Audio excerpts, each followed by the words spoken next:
Good morning, everybody. After 2 days holiday, we are continuing with capacitance again. Okay, आज जो topic होगा, explain the effect of dielectric on capacitance of parallel plate capacitor and obtain the formula of dielectric constant. Obtain the formula of dielectric constant.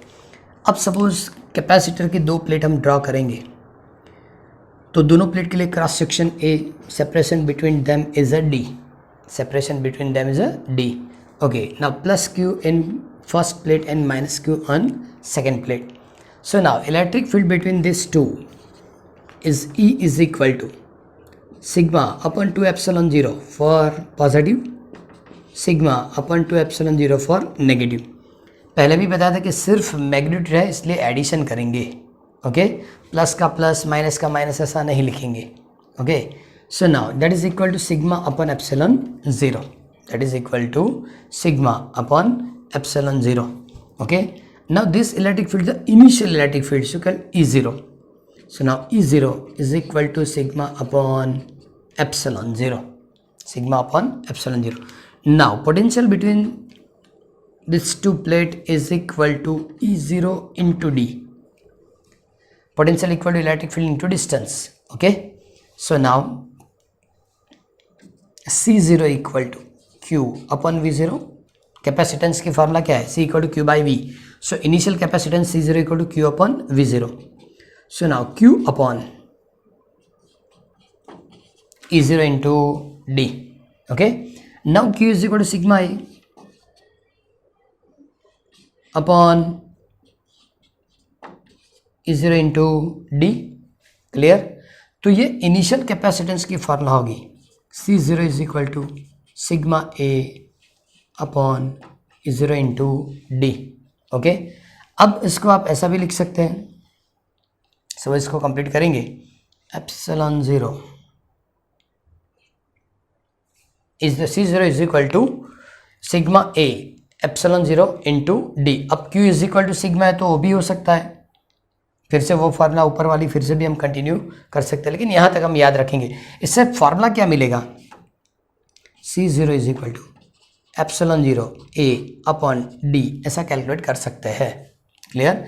क्योंकि simple thinking के हिसाब से देखा जाए, simple calculation के हिसाब से, तो हमने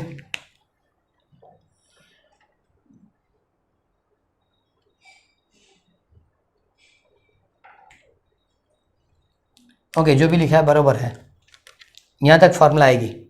C0 equal to epsilon 0 A upon D. Okay, अब मेन बात, सभी दोनों प्लेट के बीच में हमने एक डाइलेक्ट्रिक इंसर्ट किया. डाइलेक्ट्रिक मतलब वन टाइप ऑफ इंसुलेटर है. और जब इंसुलेटर है तो एक्सटर्नल इलेक्ट्रिक फील्ड के हिसाब से डाइलेक्ट्रिक के अंदर, डाइलेक्ट्रिक में दो चीज़ होती है, पोलर एंड नॉन पोलर, लेकिन डाइलेक्ट्रिक के अंदर भी क्या होगा? इलेक्ट्रिक फील्ड प्रोड्यूस होगा. कैसे? तो जहाँ प्लस प्लेट है वहाँ सब माइनस पार्ट मतलब चार्ज अपने आप यहाँ स्टोर होना शुरू हो जाएंगे. इधर अपने आप क्या मिलेगा? पॉजिटिव. इसका मतलब जो एक्सटर्नल इलेक्ट्रिक फील्ड थी positive to negative between two plate of capacitor, इसकी अपोजिट डायरेक्शन वाली electric field positive to negative यहाँ मिलेगी. ओके, लेकिन जो यहाँ चार्ज पार्टिकल थे जिसके लिए हमने लिखा सिग्मा, लेकिन अंदर जो चार्ज पार्टिकल प्रोड्यूस है इसके लिए सिग्मा पी या सिग्मा बी ऐसा लिख सकते हैं. सिग्मा पी मतलब charge density of polarisation. Polarisation का मतलब किसी ऑब्जेक्ट के अंदर सपोज इलेक्ट्रिक फील्ड नहीं है और एक्सटर्नल इलेक्ट्रिक फील्ड में रखने से फील्ड प्रोड्यूस होती है, तो उसको हम क्या बताएंगे? Polarisation of material. क्लियर? अब चेक करो कि यहाँ पॉजिटिव है तो यहाँ नेगेटिव चार्ज प्रोड्यूस होते हैं, ये नेगेटिव प्लेट है यहाँ पॉजिटिव चार्ज प्रोड्यूस होता है. Okay, so now final electric field is equal to, जब हमको इलेक्ट्रिक फील्ड फाइनली लिखना है, so final electric field is equal to E is equal to E0 minus EP. Initial में से पोलराइजेशन वाली field minus करेंगे. क्यों? कि ये फील्ड पॉजिटिव नेगेटिव है, ये पॉजिटिव नेगेटिव इसके ऑपोजिट डायरेक्शन में है, तो रिजल्ट क्या होगा? सब्ट्रैक्ट करने से मिलेगा. So now E is equal to sigma upon epsilon 0 minus sigma P upon epsilon 0. यहाँ माइनस क्यों लिखा? कि ये दोनों की साइन और ये दोनों की साइन ऑपोजिट साइन है. Okay, and therefore final electric field is equal to sigma minus sigma P upon epsilon zero, sigma minus sigma P upon क्या लिखेंगे, epsilon zero. Now potential V is equal to E into D, sigma sigma minus sigma P upon epsilon zero into D. किसकी formula हुई, potential की. लेकिन इसके अंदर जो sigma minus sigma P है उसको हम सिग्मा अपॉन के ऐसा लिख सकते हैं. Clear, sigma minus sigma P is equal to क्या लिखेंगे हम, सिग्मा, ओके, अपॉन सिग्मा मतलब the charge density for the resultant electric field, resultant electric field. So E upon के मतलब डायलेक्ट्रिक कांस्टेंट, जो मटेरियल रखा है इसके डायलेक्ट्रिक कांस्टेंट की वैल्यू होगी. अब ये वैल्यू जब हम ऐड करेंगे so potential V is equal to sigma D के क्या लिखेंगे, एप्सिलॉन जीरो. ओके, अब यहाँ हम वो वैल्यूएशन ऐड कर देंगे. किसके लिए लिखते हैं, सिग्मा की वैल्यू. सिग्मा इक्वल टू क्या होगा, sigma equal to Q upon A, Q upon A. Okay, so now इससे हमको फाइनल जो है मतलब कैपेसिटेंस इसकी फॉर्मूला मिल जाएगी कि V is equal C is equal to Q upon V. Okay, ये V इधर आएगा तो बाकी सब उधर जाएगा तो K epsilon zero A upon D and therefore C is equal to K. इसको क्या लिखेंगे, C0 because the initial capacitance epsilon zero A upon D. Initial epsilon zero A upon D क्यों, तो दो प्लेट के बीच में तो वैक्यूम था और इसके लिए C0 is equal to epsilon zero A upon D. तो इस फार्मूला से क्या मिला, इस फार्मूला से मिला कि सपोज आप कैपेसिटर की दो प्लेट के बीच में जब डाइलेक्ट्रिक रखेंगे तो कैपेसिटेंस की वैल्यू K टाइम्स इंक्रीज होगी. अब इसकी लॉजिक क्या है, K टाइम्स इंक्रीज कैसे होती है, तो एक चीज़ समझो कि सपोज आप दो प्लेट के बीच में जब डाइलेक्ट्रिक रखेंगे तो इलेक्ट्रिक फील्ड डिक्रीज होगी. इलेक्ट्रिक फील्ड क्या होगी, डिक्रीज. क्यों decrease, so final is equal to E0 minus AP. तो इलेक्ट्रिक फील्ड इनिशियल से डिक्रीज होगी. जब इलेक्ट्रिक फील्ड डिक्रीज होगी तो पोटेंशियल भी क्या होगा, डिक्रीज होगा, और कैपेसिटेंस क्या होगा, इंक्रीज होगा. क्योंकि इधर लिख रहा हूँ capacitance is equal to Q by V. Okay, आपने बताया इलेक्ट्रिक फील्ड डिक्रीज होगी, पोटेंशियल डिक्रीज होगा, पोटेंशियल डिक्रीज होगा मतलब कैपेसिटेंस क्या होगा, इंक्रीज होगा. तो common formula, suppose common formula dielectric की लिखते हैं तो dielectric K is equal to पहला चैप्टर में लिखा था एप्सिलॉन अपॉन एप्सिलॉन जीरो. यहाँ लिखेंगे C अपॉन C0, लेकिन इलेक्ट्रिक फील्ड के लिए E0 upon E, electric field के लिए E0 अपॉन E. तो ये डाइलेक्ट्रिक की फॉर्मूला है, epsilon upon epsilon zero, C upon C0 but E0 upon E. इसका मतलब क्या होता है, epsilon equal to K epsilon zero, C equal to K C0, लेकिन initial electric field equal to final into K. Okay, इसका मतलब final electric field decrease होगी, capacitance क्या होगा, इंक्रीज होगा. सो दो प्लेट कैपेसिटर के बीच के जब आप डाइलेक्ट्रिक सब्सटेंस ऐड करेंगे, ओके, तो कैपेसिटेंस इंक्रीज होता है. ये ऑब्जर्वेशन सबसे पहले फेराडे ने बताया था. किसने, फेराडे ने, क्योंकि वो यूनिट, इसलिए हम कैपेसिटेंस की यूनिट फेराडे लिखते हैं. क्लियर. तो ये वाला जो क्वेश्चन है वो क्वेश्चन दर्पण के अंदर 47 नंबर का है और ये कंपलसरी लिखना पड़ेगा. ओके, अब जो टॉपिक पढ़ेंगे बहुत इजी है और जो आप जानते भी हैं, 10th में पढ़ा था कि दो रेजिस्टेंस सीरीज में मतलब कनेक्ट करेंगे या दो पैरेलल में कनेक्ट करेंगे तो रिजल्ट की फॉर्मूला क्या होगी. ओके, दो रेजिस्टेंस आप सीरीज में रखेंगे. चलो पहले रेजिस्टेंस का रिवीजन कर लेते हैं और बाद में कैपेसिटर. ओके, दो रेजिस्टेंस जब आप सीरीज में रखेंगे तो resultant resistance R is equal to R1 plus R2. जब दो आप सीरीज में रखेंगे सो R इक्वल टू क्या लिखेंगे, R1 प्लस R2. क्लियर. लेकिन दोनों पैरेलल में रखेंगे तो 1 upon R is equal to 1 upon R1 plus 1 upon R2. ये फार्मूला रेजिस्टेंस के लिए है. सिमिलर फार्मूला अब कैपेसिटर के लिए कंप्लीट करना है कि सपोज दो कैपेसिटर आपने सीरीज में रखे या दो कैपेसिटर आपने पैरेलल में रखे.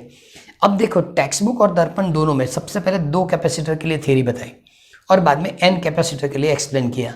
तो दो बार लिखने की ज़रूरत नहीं है. सिमिलर करके n का हम फार्मूला लिखेंगे और यहाँ वो कंप्लीट भी करके दूंगा. ओके चलो, सबसे पहले सीरीज कॉम्बिनेशन कैसे बताएंगे? तो सीरीज कॉम्बिनेशन कैसे बताएंगे? जहाँ करंट फ्लो होने के लिए सिंगल पाथ में जब करंट फ्लो होता है तो वो सीरीज कॉम्बिनेशन, लेकिन मोर देन वन पाथ तो उसको क्या बताएंगे? Parallel combination. सेकेंड चीज, सीरीज कॉम्बिनेशन होगा तो electric current and electric charge remain constant. समझे? जो दो कैपेसिटर सपोज सीरीज में है तो दोनों के लिए इलेक्ट्रिक चार्ज और इलेक्ट्रिक करंट इक्वल रहेगा, लेकिन सपोज पैरेलल में है तो पैरेलल के लिए electric current electric charge differ होगा, लेकिन पोटेंशियल की वैल्यू इक्वल होगी। तो अब पता चलना चाहिए सीरीज में कॉमन क्या रहेगा या कांस्टेंट क्या होगा? तो electric current and electric charge. Okay, और पोटेंशियल में कॉमन क्या होगा? तो इलेक्ट्रिक पोटेंशियल। इस तरह से याद रखेंगे तो भी चलेगा। ओके, सबसे पहले किसके एक्सप्रेशन देंगे? Series combination. ओके, दो कैपेसिटर मैंने सीरीज में रखे,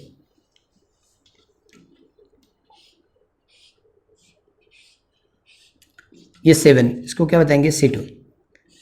ओके, सपोज यहाँ से बैटरी कनेक्ट कर सकते हैं, यहाँ से करंट पास होगा, मतलब दोनों में सिंगल करंट पास होगा, और जब दोनों से सिंगल करंट पास होता है इसका मतलब ये कौन सी कॉम्बिनेशन? सीरीज कॉम्बिनेशन है। ओके, अभी मैंने बताया कि सीरीज कॉम्बिनेशन है, बैटरी कनेक्ट करके बता रहा हूँ। चलो, ओके, सीरीज कॉम्बिनेशन है। ओके, जब आप थियरी लिखेंगे तो बैटरी बताने की ज़रूरत नहीं है, ये समझने के लिए दिया कि सपोज इसकी पोटेंशियल मैंने वी पोटेंशियल वाली बैटरी रखी। सीरीज कॉम्बिनेशन इसका मतलब इसमें इलेक्ट्रिक चार्ज क्यू मिलेगा, इसमें भी इलेक्ट्रिक चार्ज क्यू मिलेगा। फॉर्मूला क्या है? C is equal to Q by V. C is equal to Q by V. C differ है, C1 C2 ऐसे C डिफरेंट है, Q की वैल्यू कांस्टेंट है, इसका मतलब पोटेंशियल भी क्या होगा? डिफरेंट होगा।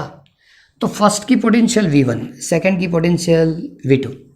सो now total potential difference V is equal to V1 plus V2। याद रखना है Q और V में से जो भी डिफर है उसकी एडिशन से थियरी स्टार्ट होती है। यहाँ क्या कॉमन होगा? Q। डिफर क्या हुआ? V।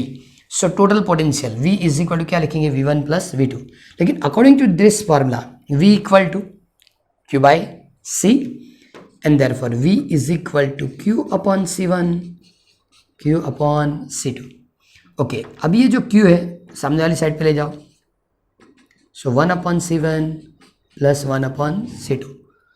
Now the resultant of C1 and C2, suppose the resultant of C1 and C2 is C. Resultant of C1 and C2 is C. तो ये दोनों की जगह एक ही कैपेसिटर C आएगा, तो इसका मतलब क्या होगा कि V by Q is equal to 1 upon C। V by Q equal to 1 upon C, और V by Q equal to 1 upon C होगा, सो 1 अपॉन C1। तो ये जो फॉर्मूला आई ये सीरीज कॉम्बिनेशन के लिए हुई। जब दो कैपेसिटर सीरीज में होंगे so 1 by C equal to 1 upon C1 plus 1 upon C2। अब वो सामने चेक करो, सीरीज के लिए रेजिस्टेंस की फॉर्मूला क्या थी? R equal to R1 plus R2। लेकिन सीरीज में कैपेसिटर की फॉर्मूला क्या है? 1 upon C equal to 1 upon C1 plus C2। मतलब फॉर्मूला इंटरचेंज हो गई। जो पैरेलल में रेजिस्टेंस में यूज होता है कैपेसिटर में वो सीरीज में यूज होगा। ओके, इसकी दो कैरेक्टरिस्टिक है। फर्स्ट कि सपोज दो कैपेसिटर आपने रखे, इसका वैल्यूएशन मैंने सपोज 10 रखा और ये 100 माइक्रोफेरेडे। ओके, दो capacitor 10 माइक्रोफेरेडे and 100 माइक्रोफेरेडे connected in series. Okay, so what is the resultant value of 1 upon C equal to 1 upon C1 plus 1 upon C2? 1 by 10, 1 upon 100. So 1 upon C equal to 0.1 plus 0.01. So C equal to 1 upon 0.11, क्योंकि ये addition होगा 0.11। C लिखना है तो reciprocal लेना पड़ेगा। Reciprocal मतलब 100 divide by 11, 100 divide by 11। ये अप्रॉक्सीमेट 9 पॉइंट समथिंग कुछ होगा, 10 नहीं होगा। ये वैल्यूएशन 9 पॉइंट कुछ समथिंग आंसर देंगे, माइक्रोफेरेडे में होगी। मैंने कैलकुलेट करके दिया कि फर्स्ट कैरेक्टरिस्टिक ऐसी है, जब आप किसी भी कैपेसिटर या कितने भी कैपेसिटर सीरीज में कनेक्ट करेंगे, रिजल्टेंट की वैल्यू लोअर कैपेसिटर से भी कम होगी। सपोज मैंने मान लिया कि ये वैल्यूएशन 9.9 है। कितनी है? 9.9। ओके, चेक करो, first capacitor 10, second 100, so this value is lower than 10, lower than 10। तो जितने भी कैपेसिटर आप सीरीज में कनेक्ट करेंगे resultant value always lower value से भी क्या रहेगी, कम रहेगी। Second characteristic is the number of n capacitor of equal magnitude are connected in series. As for example 1 2 3 4 5 number of n, okay, total n capacitor of equal magnitude connected in series. So now resultant, second number लिख रहा हूँ, resultant 1 upon c dash is equal to 1 upon c plus 1 upon c plus 1 upon c n times, and therefore 1 upon c dash is equal to n by c. So now reciprocal c dash is equal to c by n. ये formula सबसे ज्यादा numerical और MCQ में काम में आएगी। As for example, okay, now the equal magnitude c1 c2 c3 is equal to 3 microfarad connected in series. 3 capacitor कौन कौन से, c1 c2 c3, सबकी मैग्नीट्यूड इक्वल है, कितनी, 3 microfarad connected in series. So now resultant is, तो लिखेंगे c dash is equal to c by n, 3 microfarad upon 3, c dash equal to 3 cancel, so 1 microfarad is answer. Clear, directly ये हम formula use कर सकते हैं। Equal magnitude के n capacitor जब series में होंगे, so c dash equal to c by n, तो 2 कैरेक्टरिस्टिक हुई। क्लियर, तो ये इसलिए प्रॉपर्ली कंप्लीट करें कि सपोज आपको सीरीज समझ में आ गया तो पैरेलल पता चल जाएगा। और उसके बाद और एक question, the difference between series and parallel combination. Clear, तो यहाँ तक जो मैंने इन्फॉर्मेशन दी, सबसे पहले थियरी एक्सप्लेन करनी है, फॉर्मूला मिलेगी। फर्स्ट कैरेक्टरिस्टिक कि जितने भी कैपेसिटर आपने सीरीज में कनेक्ट किए रिजल्टेंट ऑलवेज लोअर वैल्यू से भी कम होगा। और सेकेंड कैरेक्टरिस्टिक, इक्वल मैग्नीट्यूड के n कैपेसिटर जब सीरीज में कनेक्ट होंगे, so resultant c dash equal to c by n। Okay, now the parallel combination of capacitor. Okay, parallel condition के अंदर क्या होता है कि सपोज ये first capacitor, second capacitor,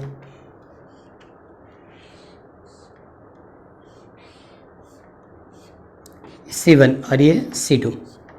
okay, suppose यहाँ से करंट पास हुआ तो इधर करंट जाएगा, इधर भी जाएगा, मतलब करंट पास होगा डिफरेंट 2 पाथ, और 2 पाथ रहेंगे, इसका मतलब है सीरीज नहीं है, पैरेलल कॉम्बिनेशन है। ओके, आगे बताया था उस तरह से कि पैरेलल कॉम्बिनेशन के अंदर पोटेंशियल डिफरेंस रिमेन कांस्टेंट, मतलब potential for both the capacitor is V। क्यों ऐसा, क्योंकि हम यहाँ बैटरी कनेक्ट करेंगे और इस बैटरी की पोटेंशियल V होगी, तो यहाँ पोटेंशियल डिफरेंस V मिलेगा, यहाँ भी पोटेंशियल डिफरेंस V मिलेगा, और यहाँ भी पोटेंशियल डिफरेंस V मिलेगा।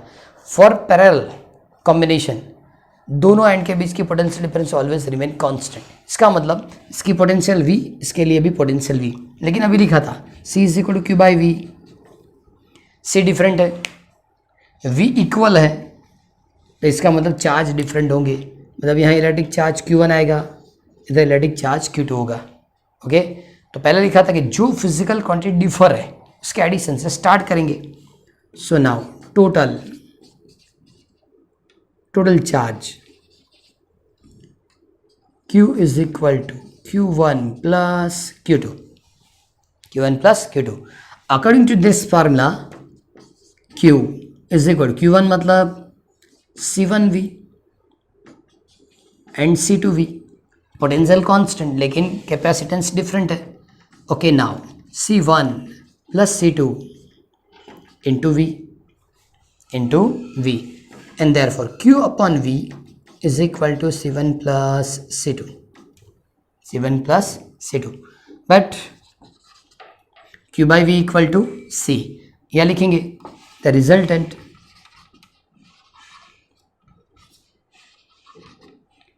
of C1 and C2, the resultant of C1 and C2 is C. So therefore this ratio C is equal to C1 plus C2। Okay, ये जो मैंने पहले लिखा था किसके लिए था, रेजिस्टेंस।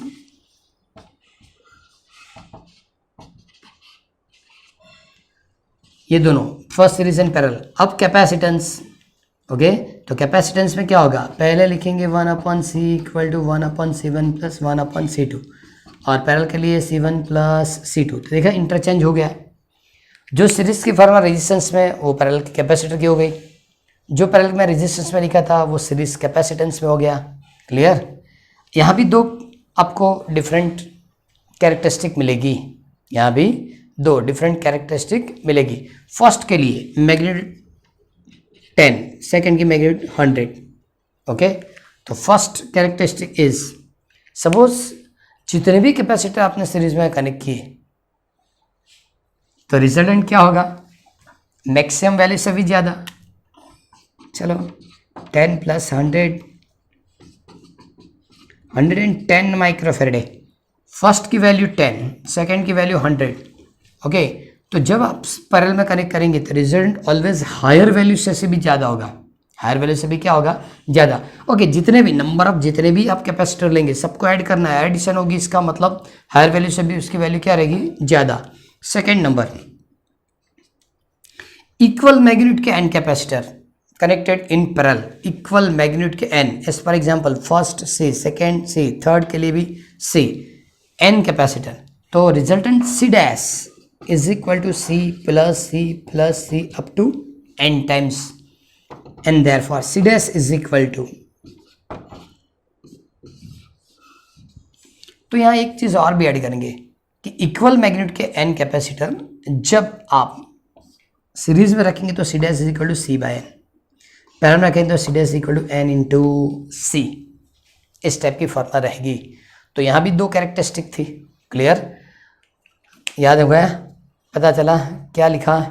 तो यहाँ तक जो भी कंप्लीट हमने किया है, दो सीरीज और पैरेलल, इसके लिए हमने कंप्लीट किया। लेकिन मैंने अभी बताया था कि टेक्स्ट बुक में इसके साथ एक एक और क्वेश्चंस भी दिए एन कैपेसिटर के लिए, लेकिन वो प्रिपेयर आप नहीं करेंगे, सिर्फ सीरीज और पैरेलल। इसका मतलब सबसे पहले आपको लिखना है क्वेश्चन नंबर 47 के बाद आप लिखेंगे क्वेश्चन नंबर 49 के बाद लिखेंगे क्वेश्चन नंबर 51 और 51 के बाद लिखेंगे क्वेश्चन नंबर 53। अब मैं 53 एक्सप्लेन कर रहा हूँ।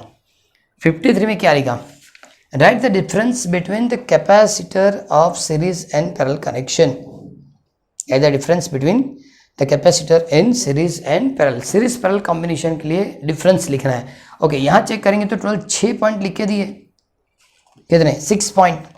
सबसे पहले क्या लिखा है, इन series connection the magnitude of charge on each capacitor same.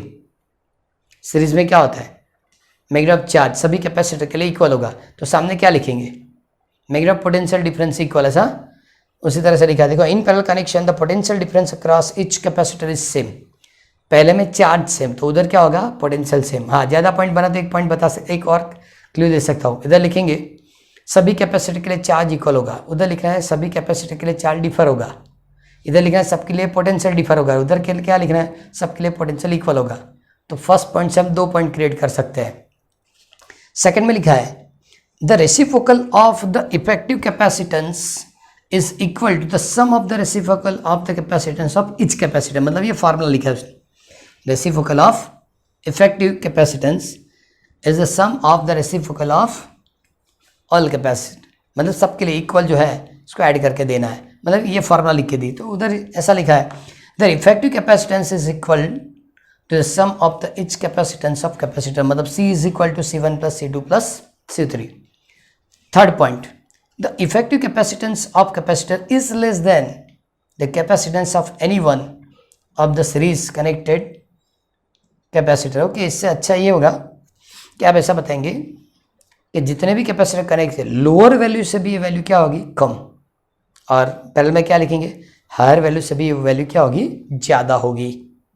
Okay now fourth point में लिखा है the effective capacitance decrease as the number of capacitance increase in series connection. Series में जितने ज़्यादा कैपेसिटर आप रखेंगे उतना रिजल्टेंट क्या होता जाएगा, डिक्रीज होता जाएगा, और पैरेलल में जितना ज़्यादा आप कैपेसिटर रखेंगे उतनी वैल्यू क्या होती जाएगी, इंक्रीज होती जाएगी। ओके नंबर ऑफ कैपेसिटर ज़्यादा रखा तो सीरीज की वैल्यू डिक्रीज होगी, नंबर ऑफ कैपेसिटर ज़्यादा रखा तो पैरेलल में वैल्यू इंक्रीज होगी। ओके देन उसके बाद ये भी एक पॉइंट अच्छा है, इसने बताया कि कनेक्शन जब करेंगे, सीरीज कनेक्शन की डायग्राम बता रहा हूँ, पहले तो है यही सीरीज के लिए, ऐसा डायग्राम बनाया था, तो ये प्लस प्लेट होती है तो ये माइनस, ये प्लस होती है तो माइनस। तो लेकिन क्या होता है, अनलाइक चार्ज वाली प्लेट कनेक्शन में आती है, अनलाइक चार्ज माइनस और प्लस कनेक्टेड होता है। यहाँ चेक करो, लाइक चार्ज होगा क्योंकि ये plus minus minus minus connected है, प्लस प्लस कनेक्टेड है। क्लियर, ये भी डिफरेंस है। 6th point, the potential difference of the series connection is equal to the sum of the potential difference across capacitor. यहाँ लिखा था फर्स्ट के लिए V1 होता है, सेकंड के लिए V2 है, सभी कैपेसिटर की पोटेंशियल ऐड करो, टोटल पोटेंशियल मिलेगा। और उधर क्या लिखा, the reciprocal of the potential difference of parallel connection the sum of the reciprocal of the potential difference. मतलब सीरीज में जब करना है, सॉरी पैरेलल में जब करना है तो 1/V equal to 1/V1 plus 1/V2 इसलिए लिख सकते हैं। सीरीज के अंदर पोटेंशियल के, सीरीज में पोटेंशियल लिखना है तो V equal to V1 plus V2 plus V3। इसके लिए पोटेंशियल लिखना है तो 1/V is equal to 1/V1 plus 1/V2 इस तरह से लिख सकते हैं। क्लियर, 6 पॉइंट लिखा है, नंबर ऑफ पॉइंट्स लिख सकते हैं। फर्स्ट से भी 2 स्प्लिट मैंने करके दिया। ओके, और लिखना हो तो सपोज हम इसको डायग्राम ड्रॉ करके भी बता सकते हैं कि ये सीरीज कॉम्बिनेशन और ये पैरेलल कॉम्बिनेशन। ओके, मतलब नंबर ऑफ यहाँ पॉइंट्स लिखे हैं, लेकिन इसकी इंपॉर्टेंस इसलिए ज़्यादा बता रहा हूँ मैं कि सेकंड चैप्टर में हम series parallel combination of capacitor पढ़ेंगे, लेकिन थर्ड चैप्टर के अंदर series parallel combination for resistance and series parallel combination for primary cell, ये सभी पढ़ना है। ओके, इसी तरह आपको सभी के लिए मतलब capacitor, resistance, primary cell, inductor, सबके लिए सीरीज पैरेलल कॉम्बिनेशन, ओके, वो थियरी में वो लोग पढ़ाएंगे। तो आज इतना ही रखेंगे। टोटल क्वेश्चन कितने लिख रहे हैं फिर से रिपीट कर रहा हूँ। सबसे पहले 47 से स्टार्ट करना है, 47, उसके बाद 49, 51 एंड 53, इतना कंप्लीट करके देंगे। Let us first discuss about the series combination of capacitors.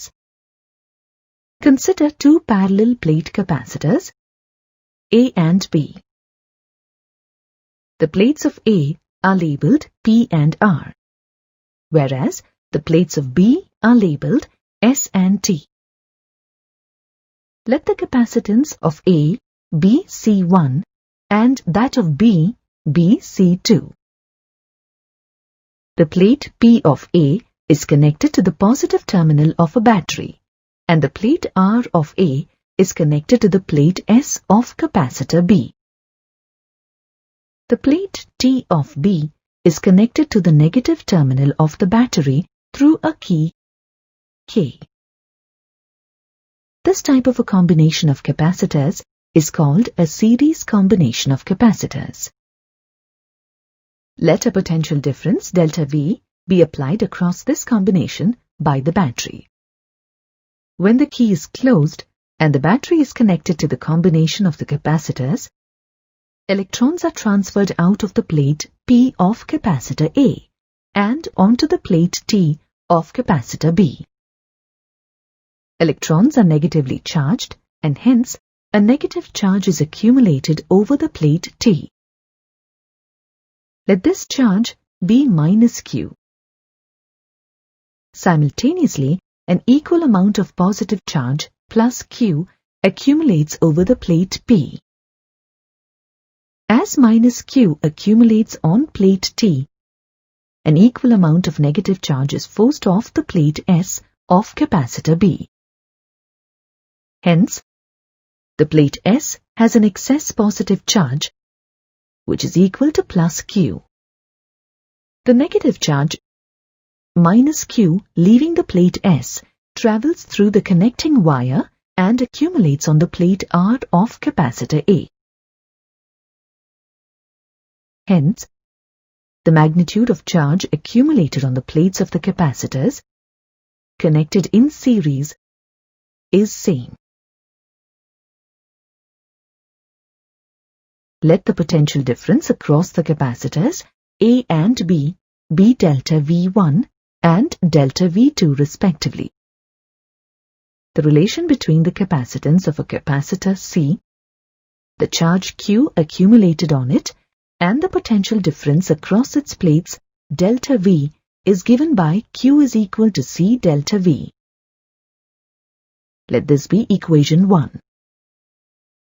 Following the same expression, we get Q is equal to C1 delta V1 for capacitor A and Q is equal to C2 delta V2 for capacitor B.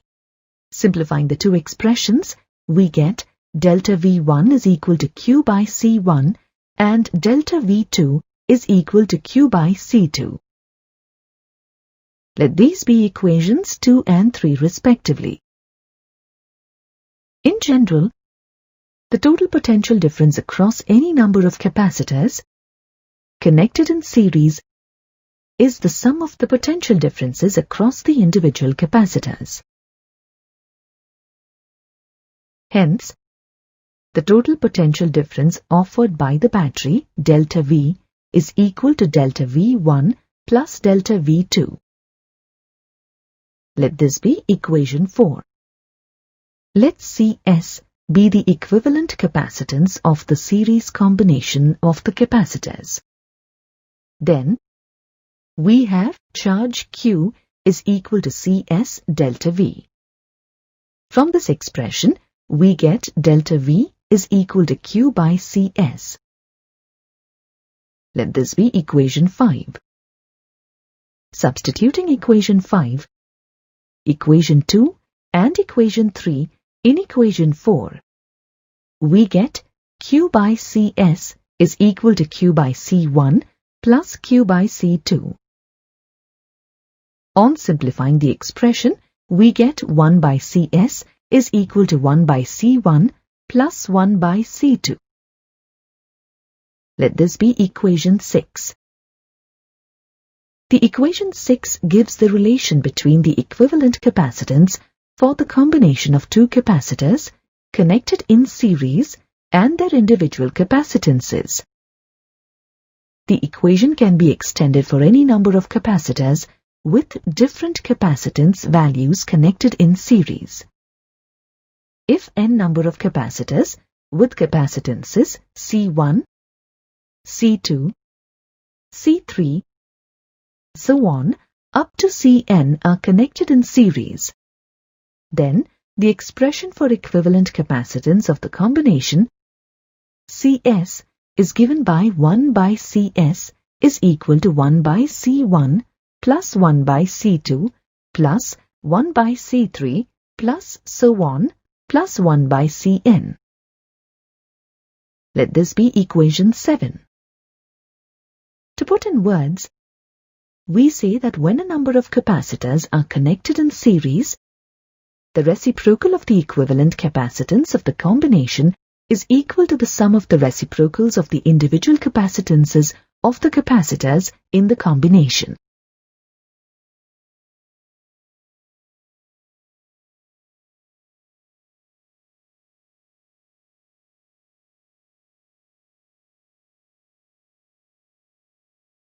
Let us now discuss about capacitors connected in a parallel combination. Consider the two capacitors A and B connected to a battery that supplies a potential difference of delta V such that the plates B and S are connected to the positive terminal of the battery and the plates R and T are connected to the negative terminal of the battery through the key. Such a combination of the capacitors is called a parallel combination of capacitors. When the key is closed, electrons are transferred through the wires and reach the plates. This transfer leaves the plates P and S positively charged and the plates R and T negatively charged. The energy required for this transfer is taken from the battery. The chemical energy stored in the battery is converted to the electrostatic potential energy associated with the separation of charge across the capacitors. The flow of charge to the plates of the capacitors stops when the plates acquire the potential difference equal to that supplied by the battery. The charge acquired by the plates of the capacitors is the maximum when the potential difference across them becomes equal to that applied. Let Q1 and Q2 be the charge accumulated on the plates of the capacitors A and B respectively.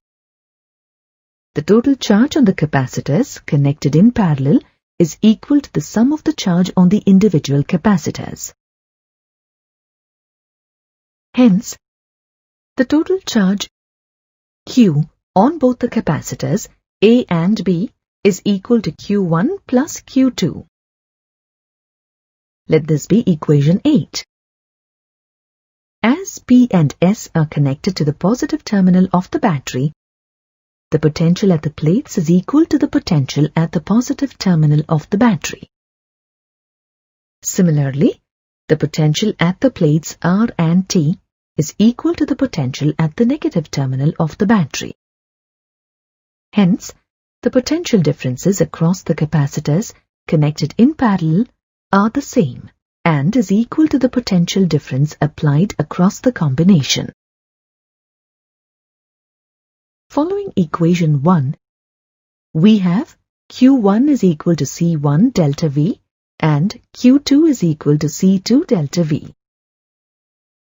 Let these be equations 9 and 10 respectively. Let Cp be the equivalent capacitance of the parallel combination of the capacitors. Then, we have Q is equal to Cp delta V. Let this be equation 11. Substituting equations 9, 10 and 11 in equation 8. And on simplifying, we get Cp is equal to C1 plus C2. Let this be equation 12. The equation 12 gives the relation between the equivalent capacitance for the combination of two capacitors connected in parallel and their individual capacitances. The equation can be extended for any number of capacitors with different capacitance values connected in parallel. If n number of capacitors with capacitances C1, C2, C3, so on, up to Cn are connected in parallel, then the expression for equivalent capacitance of the combination Cp is given by Cp is equal to C1 plus C2 plus C3 plus so on plus Cn. Let this be equation 13. To put in words, we say that when a number of capacitors are connected in parallel, the equivalent capacitance of the combination is equal to the sum of the individual capacitances of the capacitors in the combination.